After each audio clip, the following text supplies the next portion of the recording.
Hello friends, कैसे आप लोग। आप लोगों का स्वागत है आपके अपने channel future online classes Sonpur में। जैसा कि आप लोग जान रहे हैं कि हम लोग बिहार डीएल 2026 में साइंस से संबंधित क्वेश्चन लगा रहे हैं। उस क्रम में आज हम सेट नंबर 9 लगा रहे हैं और हम हर सेट में 20 क्वेश्चन प्रैक्टिस करते हैं। तो चलिए आज का पहला प्रश्न की ओर चलते हैं। तो आज का पहला क्वेश्चन है, जैव तकनीकी कृषि में सम्मिलित मुख्य तकनीकी है। मतलब कि जो जैव तकनीकी होता है, मतलब कि बायोटेक्नोलॉजी, उसमें से कृषि में सम्मिलित मुख्य तकनीकी कौन सा है? उत्तक संवर्धन या रूपांतर या पौधे प्रजनन या डीएनए प्रतिरूप। तो जो बायोटेक्नोलॉजी होता है उसमें क्या उत्तक में संवर्धन किया जाता है, मतलब कि जो टिश्यू में होता है उसमें चेंजेशन लाकर जो पौधे की जो फसल होता है वो फसल में उपज के लिए बढ़ाया जाता है। जैसे कि इससे क्या होता है, किसानों के उपज में सहायता मिलती है। इसके अलावा उपज अधिक होता है, पहले की तुलना में उपज में भी वृद्धि होती है। इसके अलावा वो एक बढ़िया होता है, इसलिए किसका उपयोग किया जाता है? उत्तक संवर्धन का। क्वेश्चन नंबर दूसरा की बात करें तो क्वेश्चन नंबर दूसरा क्या करा है? प्लास्टर ऑफ पेरिस का रासायनिक सूत्र। मतलब कि जो प्लास्टर ऑफ पेरिस होता है जिसको शॉर्ट फॉर्म में क्या बोलते हैं? पीओपी बोलते हैं। प्लास्टर ऑफ पेरिस का जो रासायनिक सूत्र मतलब कि केमिकल नेम क्या है? CSO4 इंटू 2H2O या CSO4 into half H2O, CSO4 into half H2O या Na2CO3 इंटू 10H2O या इनमें से कोई नहीं। तो हम बात करें कि प्लास्टर ऑफ पेरिस का जो रासायनिक सूत्र है वो प्लास्टर ऑफ पेरिस का रासायनिक सूत्र CSO4 इंटू हाफ H2O होता है। क्या होता है? CSO4 इंटू हाफ H2O होता है, जो किसका बना होता है? प्लास्टर ऑफ पेरिस किससे बनता है? जिप्सम से बनता है। जब हम जिप्सम को गर्म करते हैं तो 100 डिग्री सेल्सियस पे तो क्या होता है? जिप्सम टूट कर किसमें, जिप्सम का फॉर्मूला होता है CSO4 इंटू 2H2O। जिप्सम का फॉर्मूला होता है,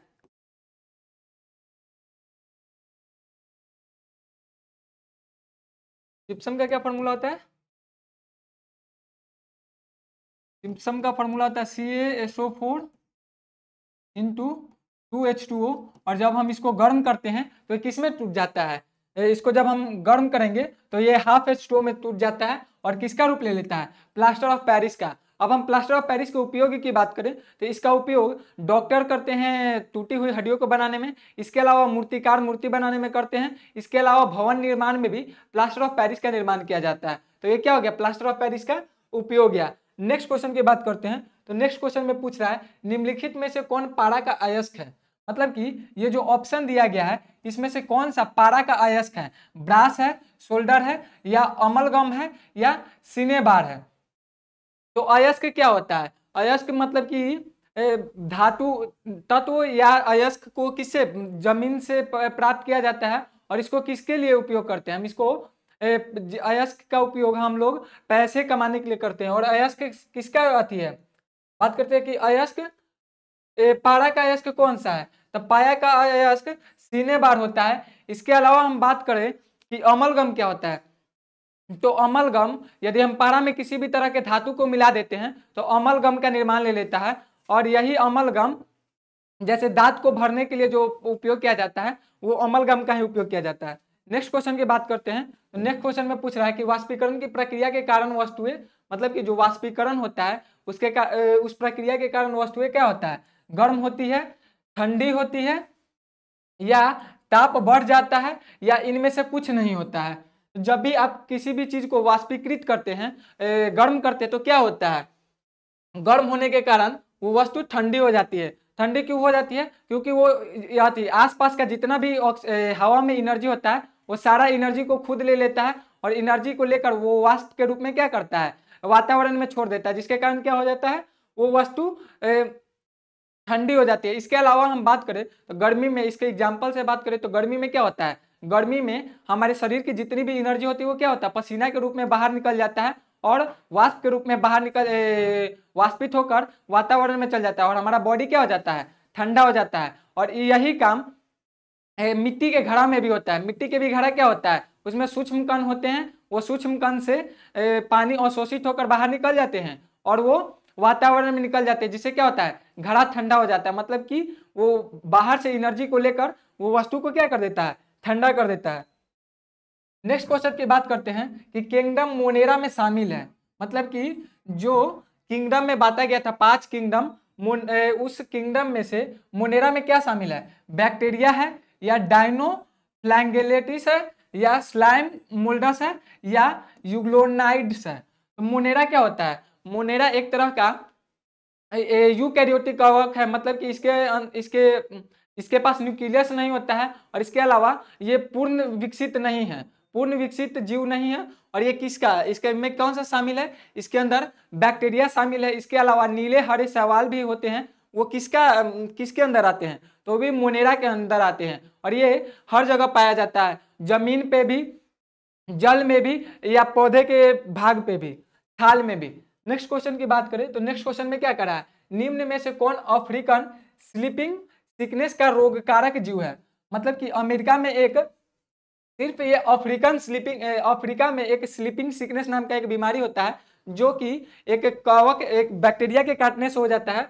वो रोगकारक जीव कौन सा है? अमीबा है, या प्लाज्मोडियम है, टिप्नेसोम है, या पैरामीशियम है। इसमें से कौन सा है जो स्लीपिंग सिकनेस का रोगकारक है? तो वो है ट्रिप्नोसोम। ट्रिप्नोसोम क्या है? ट्रिप्नोसोम स्लीपिंग सिकनेस का कारण है। और ये जब होता है, मतलब कि इसके काटने के बाद क्या होगा? यदि ये जो बैक्टीरिया यदि आपको काट लेता है तो आपका इसका शुरुआती लक्षण आपको बुखार लगेगा, और शरीर भारी भारी लगेगा, और बाद में हो सकता है कि इससे मौत भी हो सकता है।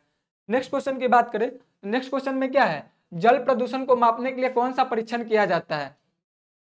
मतलब कि जो जल प्रदूषण होता है, वाटर पॉल्यूशन, उसमें से उसको मापने के लिए कौन सा परीक्षण किया जाता है? तो इससे पहले वाले सेट में भी हम ये वाला बात किए थे, ये क्वेश्चन का, उसमें भी था जैव रासायनिक ऑक्सीकरण मांग, जीव विज्ञान ऑक्सीजन की मांग, जीव विज्ञान ऑक्सीजन मांग, या ऑक्सीजन की मांग।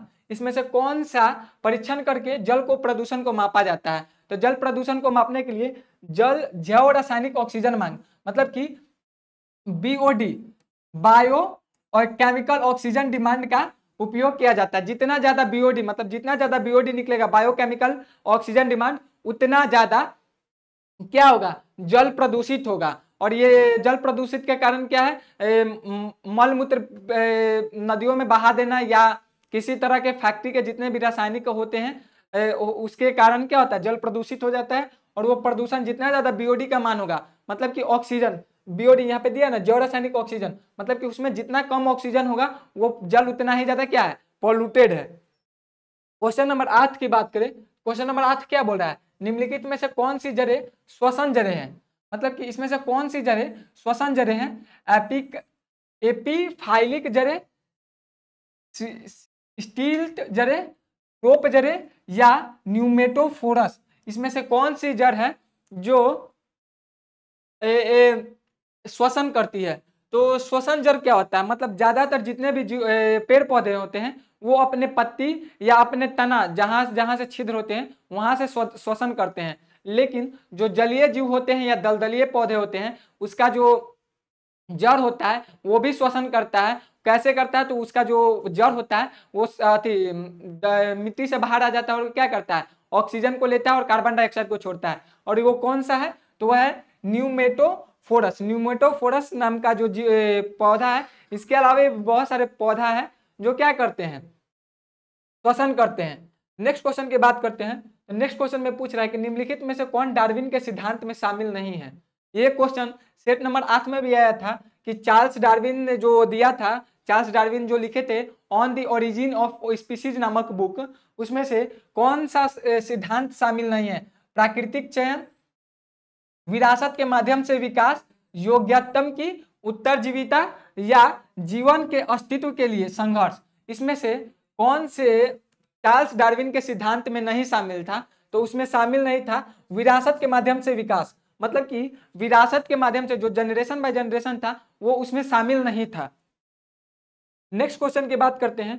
नेक्स्ट क्वेश्चन में बोल रहा है अगर कोई वस्तु विरामावस्था से प्रारंभ कर एक समान त्वरण से गति करे तब, मतलब कि कोई वस्तु है जो विरामावस्था में है। विरामावस्था में है मतलब कि एक फॉर्मूला भी था जो हम इससे पहले वाले सेट में लगाए थे, v = u + at। उसमें से उस नियम के अनुसार यहाँ पे क्या करा है कि वस्तु विरामावस्था में है, मतलब कि u क्या हो गया, u 0 हो गया, और उसके बाद क्या करा है, विरामावस्था से प्रारंभ कर एक समान त्वरण से गति कर रहा है, मतलब कि एक्सेलरेशन भी क्या है, एक्सेलरेशन भी आती है, एक्सेलरेशन भी कांस्टेंट ही है। तो u तो ऐसे ही 0 हो गया, तब v बराबर क्या बचा, v बराबर 80 बचा, और यहाँ पे क्या करा है कि त्वरण जो है वो कांस्टेंट है। यदि त्वरण कांस्टेंट है तो क्या हो जाएगा, v प्रोपोर्शनल t, मतलब कि ऑप्शन ए क्या हो जाएगा, ऑप्शन ए सही हो जाएगा। क्वेश्चन नंबर 11 की बात करें तो क्वेश्चन नंबर 11 में क्या बोल रहा है, संवेग का मात्रक होता है।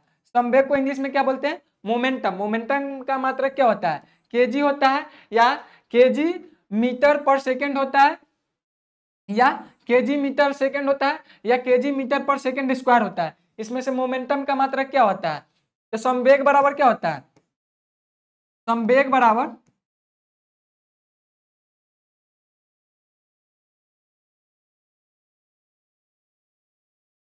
ई बराबर एम,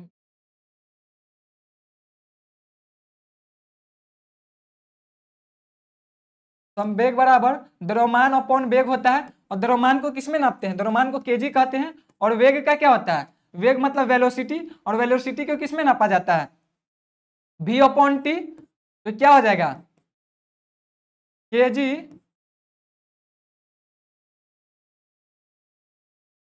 ऑप्शन बी क्या हो जाएगा, ऑप्शन बी सही हो जाएगा। नेक्स्ट क्वेश्चन की बात करते हैं कि कोई वस्तु जिस पानी में तैर रहा हो उस पानी में नमक मिला दिया जाए तो क्या प्रतिफल होगा। मतलब कि कोई वस्तु है जो ऑलरेडी पानी में तैर रहा है, मतलब पहले से पानी में तैर रहा है, और उसमें क्या किए हम, फिर नमक मिला दिए, तो क्या होगा, उसके बाद प्रतिफल, उसके बाद क्या होगा, वस्तु डूब जाएगा, या वस्तु पहले डूबेगी और फिर तैरने लगेगी, मतलब कि वस्तु पहले डूब जाएगा और फिर ऊपर आके तैरने लगेगा, या वस्तु का वह भाग जो द्रव में डूबा हुआ था उसका आयतन घटेगा, या इसका आकलन संभव नहीं है। मतलब कि कोई वस्तु ऑलरेडी पानी में तैर रहा था और उसमें क्या किए, और नमक मिला दिए, तो क्या होगा, मतलब कि वो पहले से तैर ही रहा था और उसमें हम और नमक मिला देंगे तो क्या होगा, वो वस्तु का उस वस्तु का जो आयतन है, मतलब कि वॉल्यूम है, वो बढ़ जाएगा, और वॉल्यूम बढ़ जाएगा तो वॉल्यूम के बढ़ने के कारण वो वस्तु का जो वजन है उतना ही डूबेगा, मतलब कि वस्तु का वह भाग जो द्रव में डूबा हुआ था उसका आयतन उतना ही रहेगा, घटेगा। ऑप्शन सी क्या हो जाएगा, ऑप्शन सी सही हो जाएगा। नेक्स्ट क्वेश्चन की बात करते हैं तो नेक्स्ट क्वेश्चन में करा है कि सोनार एक ऐसी युक्ति है जिसमें उपयोग, मतलब सोनार एक ऐसी युक्ति है जिसमें उपयोग किया जाता है। सोनार का उपयोग कहाँ उपयोग किया जाता है, अवस्रव तरंगों का, पराध्वनि तरंगों का, या सुनने योग्य तरंगों का, या रेडियो तरंगों का। मतलब कि जो सोनार होता है वो सोनार का उपयोग हम कहाँ करते हैं, तो सोनार का फुल फॉर्म होता है, सोनार को SONAR लिखा जाता है, और जिसका फुल फॉर्म होता है साउंड नेविगेशन एंड रेंजिंग। और इसका उपयोग किसके लिए किया जाता है, तो इसका उपयोग जल की गहराई को नापने के लिए, या जल में कोई चीज डूब गया है तो उसको नापने के लिए। तो कैसे नापा जाता है, तो इससे एक तरंग निकलता है, ध्वनि निकलता है जो 20,000 हर्ट्ज से अधिक होता है, जो मनुष्य के सुनने योग्य नहीं, मनुष्य के तो 20 हर्ट्ज से लेके 20,000 हर्ट्ज के बीच में सुनता है, और इससे अधिक क्या होता है, इससे तरंग निकलता है, और वो तरंग जब टकरा कर आता है तो टकरा के आने पर ही इसको मापा जाता है, उसी उसी तरह से मांगने जाता है। तो सोनार एक ऐसी युक्ति है जिसमें उपयोग किया जाता है पराध्वनि तरंगों का, और श्रव्य तरंगों का, सुनने योग्य तरंगों का, या रेडियो तरंगों का। तो इसको पराध्वनि तरंगों का, यही जो तरंग है वो रेडिएशन जाके क्या होता है, टकराता है, और टकरा कर रिटर्न चलाता है। नेक्स्ट क्वेश्चन की बात करते हैं तो नेक्स्ट क्वेश्चन में पूछ रहा है कि पंजाब में भूमि निम्नीकरण का मुख्य कारण क्या है। मतलब कि जो पंजाब में जो भूमि का निम्नीकरण होता है उसका कारण क्या है, अधिक सिंचाई, अतिचारण, गहन खेती, या वनोन्मूलन। इसमें से कौन सा कारण है जो पंजाब के जो भूमि है, मिट्टी है, उसको उसको निम्नीकरण कर रहा है। तो भूमि निम्नीकरण का उसका मुख्य कारण क्या है, मुख्य कारण सिंचाई है। वहां पे जो खेती होता है वो खेती में इतना ज्यादा सिंचाई कर दिया जाता है, इतना पानी पटा दिया जाता है, तो जो मिट्टी का ऊपरी लेयर होता है वो ऊपरी लेयर खदर का अलग हो जाता है, उसका पीएच मान और उसके अलावा उसका जितना भी उर्वरक होता है वो खत्म हो जाता है और वहां का मिट्टी का क्या हो रहा है, निम्नीकरण हो रहा है। तो ये क्या हुआ गया, पंजाब के निम्नीकरण का कारण हो गया अधिक सिंचाई। इसके अलावा यहाँ पे लिखा है अतिचरण। अतिचरण मतलब कि पशु के चरने के को अतिचरण कहते हैं। गहन खेती मतलब कि लंबे समय के खेती को बोला जाता है गहन खेती। और वनोन्मूलन, वनोन्मूलन मतलब कि वन को काटने को वनोन्मूलन कहते हैं। तो वहां का मुख्य कारण क्या है, अधिक सिंचाई। नेक्स्ट क्वेश्चन की बात करें तो नेक्स्ट क्वेश्चन में पूछ रहा है निम्नलिखित में से कौन सा ओजोन परत का मुख्य कारण है। जो हमारा ओजोन परत है जिसको O3 से बना है ऑक्सीजन के 3 मॉलिक्यूल से, उसको उसका मुख्य कार्य क्या है, अल्ट्रावायलेट किरण को सीमित मात्रा में आने देना, ऑक्सीजन को कम करना, नाइट्रोजन को बढ़ा देना, या उपरोक्त में से कोई नहीं। तो ओजोन परत का मुख्य कारण क्या है, ओजोन परत का मुख्य कारण है सूर्य से आने वाला जो पराबैंगनी किरण है, इसके अलावा अल्ट्रावायलेट किरण है, उसको क्या करना है, सीमित मात्रा में आने देना। यदि हमारे पर्यावरण वातावरण में ये क्या कहा, ओजोन परत नहीं होगा तो क्या होगा, वो जो रेडिएशन है वो डायरेक्ट हमारे बॉडी पे पड़ेगा और बॉडी पे पड़ने से स्किन कैंसर होने का डर रहता है। और ओजोन परत को नाश कौन करता है, तो क्लोरोफ्लोरोकार्बन, जिसको शॉर्ट फॉर्म में CFC बोलते हैं, और वो AC फ्रीज से अधिक निकलता है। इसके अलावा भी बहुत सारे कारक है जो ओजोन परत को हानि पहुंचाते हैं। नेक्स्ट क्वेश्चन की बात करते हैं कि कौन सा कोयला सबसे उत्तम प्रकार का होता है, मतलब कि कौन सा कोयला सबसे उत्तम प्रकार का होता है, बिटुमिनस, एंथ्रासाइट, लिग्नाइट, या इनमें से कोई नहीं। तो कोयला का 4 प्रकार होता है। एक होता है बिटुमिनस, एक होता है एंथ्रासाइट, तीसरा होता है लिग्नाइट, और एक होता है पीट। और एक जगह कहीं कहीं ऑप्शन में पीट ना देके सब एंथ्रासाइट दे दिया जाता है। तो इसमें से उत्तम कोयला का उत्तम प्रकार कौन होता है, तो कोयला का उत्तम प्रकार एंथ्रासाइट होता है। इसके अलावा बात करें कि हमारे इंडिया में सबसे ज्यादा कौन सा पाया जाता है, तो बिटुमिनस पाया जाता है। और ये सबसे ज्यादा कहाँ, तो झारखंड, मध्य प्रदेश और ये बंगाल, ये सब में ज्यादातर बिटुमिनस, हमारे देश में बिटुमिनस कोयला की अधिक मात्रा है और एंथ्रासाइट 20% ही है। नेक्स्ट क्वेश्चन की बात करें तो नेक्स्ट क्वेश्चन में बोला है कि इनमें से कौन नवीकरणीय ऊर्जा का स्रोत है, मतलब कि रिन्यूएबल रिसोर्स इसमें से कौन सा है, कोयला है, पेट्रोल है, लकड़ी है, या सूर्य का प्रकाश है। इनमें से कौन रिन्यूएबल रिसोर्स है, तो रिन्यूएबल रिसोर्स किसको बोलते हैं, मतलब कि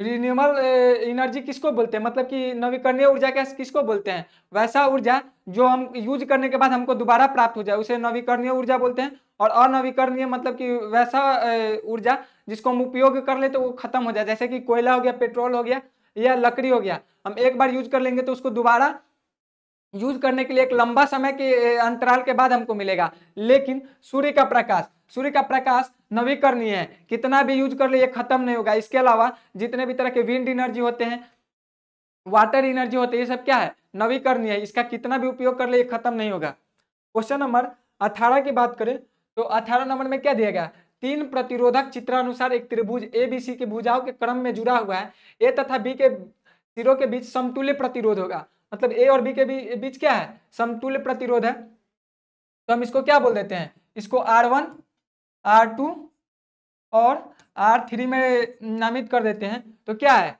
यहाँ पे क्या दिया, A तथा B के बीच समतुल्य प्रतिरोध है। तो R1 तथा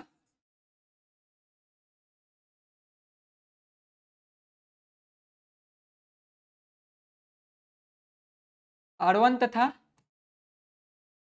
R2 के बीच समतुल्य प्रतिरोध है, क्या है, समतुल्य प्रतिरोध।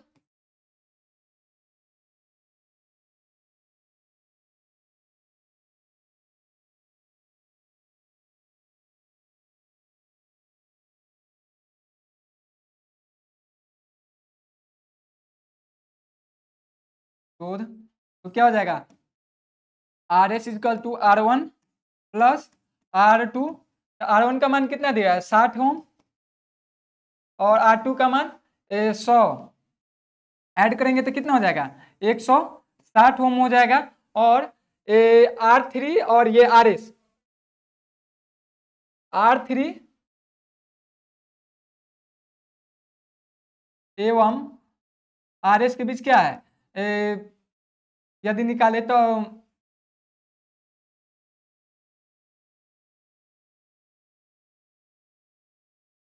1/R3 plus 1/RS is equal to, R3 का मान कितना है, R3 का 40 प्लस 160, एलसीएम लेंगे तो कितना हो जाएगा, 160 हो जाएगा, और ये 4 और प्लस 1, 4 प्लस 1,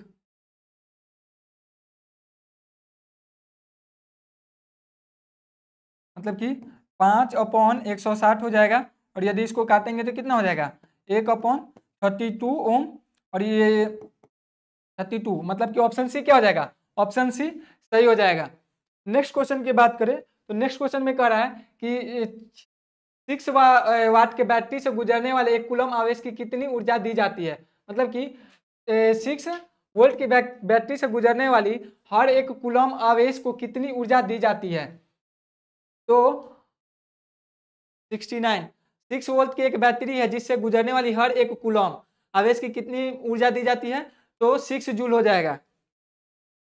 और नेक्स्ट क्वेश्चन की बात करें, निम्न में से किस माध्यम में प्रकाश की चाल अधिकतम होती है, तो प्रकाश की चाल अधिकतम कहाँ होती है, तो निर्वात में प्रकाश की चाल सबसे अधिक होती है, इसके अलावा उसके बाद हवा में, तो ऑप्शन ए क्या हो जाएगा, निम्न में से किस में माध्यम में प्रकाश की चाल अधिकतम होती है, तो हवा में प्रकाश की चाल अधिकतम होती है।